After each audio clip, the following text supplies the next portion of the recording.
কবিতা মায়াবী স্পর্শ, কলমে বাসুদেব কর্মকার, কণ্ঠে আমি মিঠু। তুমি আসবে বলে নীলাভ সমুদ্রের তলদেশ থেকে এক মুঠো মুক্ত তুলে দাঁড়িয়েছিলাম। ঢেউয়ের ভালোবাসা স্পর্শ করে নিয়েছিলাম বুক ভরা শ্বাস।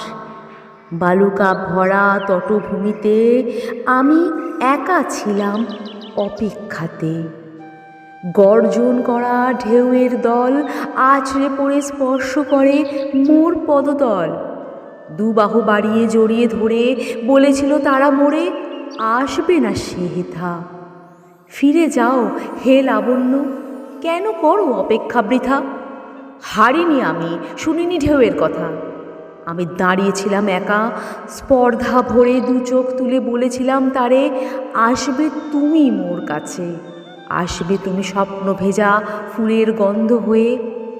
হঠাৎ এলে তুমি, কিন্তু দেখি এ কি এক মায়াবী আলোর বলয়ের মাঝে পরিমণ্ডিত তুমি। চলে গেলে তুমি পাশ দিয়ে মোর, অলিক স্বপ্ন পড়ে দিগন্ত রেখা ধরে।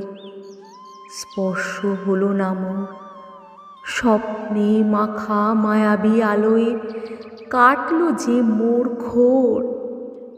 আমি আজও অপেক্ষাতে, আমি আজও অপেক্ষাতে, অদৃশ্য এক অন্ধকার দেওয়ালের আড়ালেতে।